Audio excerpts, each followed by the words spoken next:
Bonsoir, c'est la revue de la presse du 3 février 2024. La presse en a parlé, c'est pourquoi j'en parle. Et la presse a beaucoup parlé de la sortie de 3 pays sahéliens de l'organisation de la CEDEAO, sous prétexte que cette organisation elle est dominée par des puissances étrangères. Et cette organisation, c'est devenu un clan de chefs d'État. Chacun a son avis. J'ai le mien. Mais je tiens à rappeler que cette organisation n'a pas été créée politiquement pour supporter des politiciens. Au contraire, il faut regarder. Elle a été créée en 1975 et avec 14 pays, le Cap-Vert est venu après.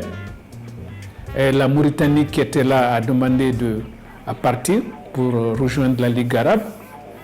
Mais depuis quelque temps, la Mauritanie cherche à rentrer. Depuis, je crois, 2017. Elle n'arrive pas à rentrer encore au niveau de la CEDEAO. Mais cette organisation va au-delà des chefs d'État. Cette organisation a été créée pour une question de solidarité, pour que les pays de cette sous-région puissent partager leurs richesses, pour qu'ensemble, ils améliorent le niveau de vie de leur population, dans la mesure du possible. C'est pourquoi il y a plusieurs projets de grande envergure qui ont été créés, financés et exécutés dans la sous-région. Des projets de routes, les routes régionales. Vous avez le corridor qui quitte le Maroc jusqu'au Nigeria. Vous avez le pôle énergétique de l'Afrique de l'Ouest qui a financé beaucoup de projets d'électricité, d'accès à l'électricité dans tous ces pays. Il y a des renforcements de capacités.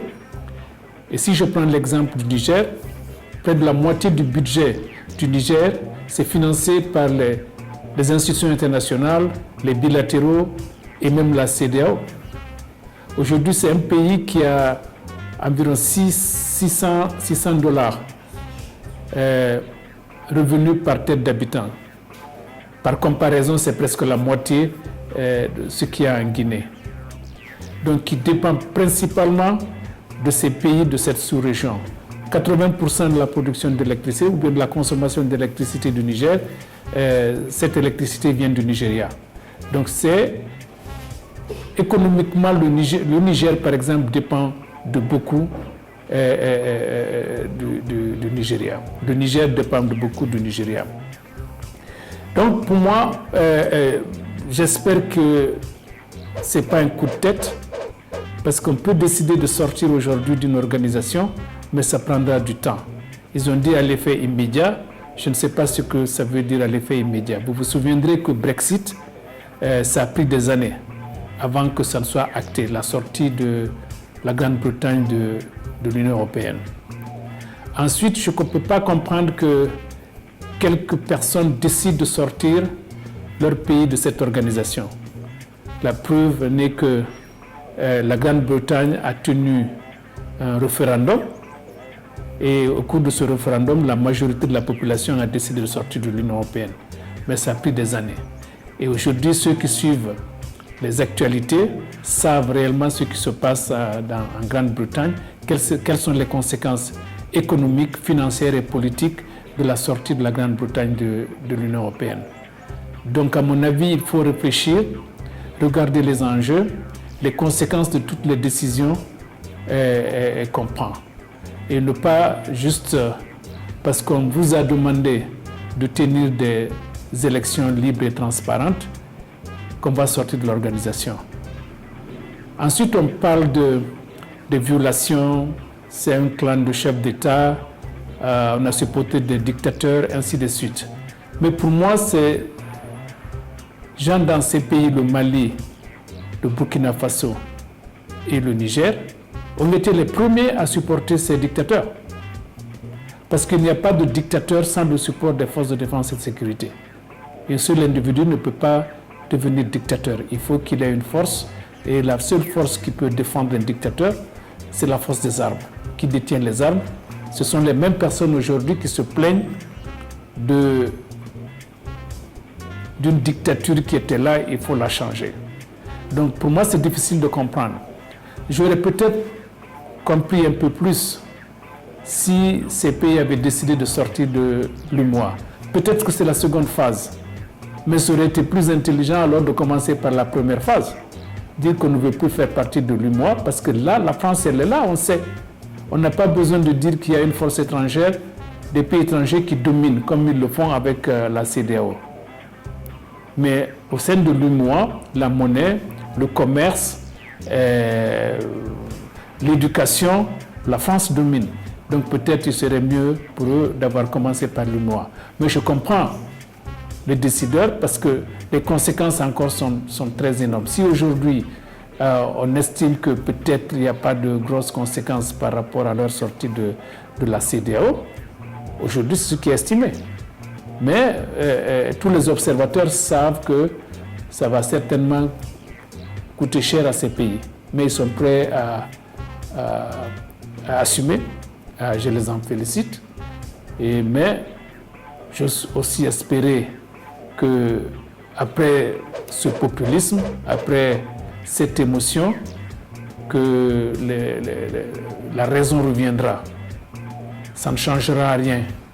Qu'on sort de la CEDEAO, qu'on reste dans la CEDEAO. On a pris les armes pour prendre le pouvoir et demain quelqu'un d'autre prendra les mêmes armes pour prendre le pouvoir. Ils ne sont pas là pour rester éternellement.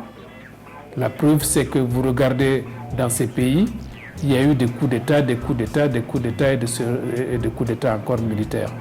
Donc c'est peut-être une répétition, c'est l'histoire qui se répète et ce ne serait pas une très bonne chose.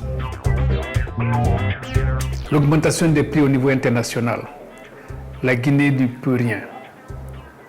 On ne peut pas les contrôler. On est juste importateur. Donc on prend ce qu'on peut trouver sur le marché international. Alors qu'est-ce qui se passe? Vous verrez un pays comme l'Inde qui subventionne la production agricole, par exemple la production de riz. Aujourd'hui, ils mettent une taxe à l'exportation. Ce riz est importé, il arrive en Guinée. Il y a des taxes qui sont mises sur ce riz et puis après l'État qui subventionne dans une certaine mesure. À regarder de très près, c'est le producteur indien qui est subventionné deux fois. Premièrement par son pays et deuxièmement par la Guinée. Ce qui rend la production locale pas compétitive. Quand vous comparez les prix généralement du riz produit en Guinée et le riz importé, le plus souvent le prix du riz produit localement coûte plus cher. Deuxièmement, le gouvernement fixe les prix des denrées alimentaires sur le marché au niveau du territoire national. Ça me rappelle les années 60, les années 70, quand les gouvernements successifs aussi fixaient les prix des denrées alimentaires. Peut-être ceux qui sont à la manœuvre aujourd'hui n'étaient pas encore nés ou ils ont oublié. La pénurie qui s'en est suivie, la faim, etc., etc. Donc fixer un prix ne veut pas dire qu'en réalité on permet un accès de toute la population à ce produit alimentaire. C'est des techniques qui sont révolues, c'est du communisme, c'est du socialisme. La Guinée a choisi le chemin du libéralisme, de la libre entreprise, la protection de la propriété privée. Je ne comprends pas comment quelqu'un de ses propres ressources va importer un produit alimentaire et qu'on lui impose un prix. Et ce prix, le sac de riz rendu au marché de Madina ne peut pas avoir le même prix que le sac de riz rendu au marché de Djeké, parce qu'il faut y mettre tous les frais de transport, tous les frais associés au mouvement de ce sac de riz de Conakry jusqu'à Djeké, les arnaques, etc., etc. Donc pour moi, c'est un système qui est révolu, que l'État ne devrait pas y faire face. Mais au-delà de ces deux aspects, le pays devrait avoir des stratégies pour développer son agriculture et ne pas dépendre de l'extérieur pour sa sécurité alimentaire. Et ça va pour le support de toute la chaîne de valeur. Depuis les terres, la cartographie et la fertilité des sols, jusqu'à l'accès au marché. C'est toute une chaîne de valeur. Plutôt que de chercher à résoudre des à-coups, des urgences, c'est ce qui devait être fait. Le troisième aspect que je voulais toucher, je l'ai déjà évoqué dans une autre de mes sorties, c'est par rapport aux urgences. En Guinée, les gouvernements font le sapeur-pompier. Quand il y a une urgence, on sort. Quand il y a un désastre, on crée une commission. On ouvre des comptes, on met l'argent, on négocie, on fixe les prix, etc., etc. Moi, je plaide pour la mise en place d'une agence. Tous les pays qui se respectent ont des agences comme ça. Je donnerai l'exemple aux États-Unis qui ont FEMA, Federal Emergency Management Agency, qui est là, qui est une institution dont le directeur a le rang de ministre, donc qui s'occupe de tout ce qui est urgence, qui s'occupe de tout ce qui est désastre, qui planifie, qui identifie les risques, qui prépare des mesures de mitigation. À côté, le Sénégal en a. Et au Niger, ils en ont. Le Niger est tout le temps frappé de plein fouet de sécheresse et puis d'autres désastres. Et ils ont une institution qui est là, qui s'occupe de ça, parce qu'il faut protéger les plus vulnérables. Je ne parle pas à des gens qui sont capables d'aller acheter un sac de riz à 1 million sur le terrain, mais je parle des couches des populations les plus vulnérables. Il faut les protéger. On ne peut le protéger que quand on institutionnalise un système. Et ce système doit exister. On a eu l'exemple de Kaloum. Et il y a 2 ou 3 jours, on a vu les femmes qui sont sorties dehors, qui sont en train de se plaindre.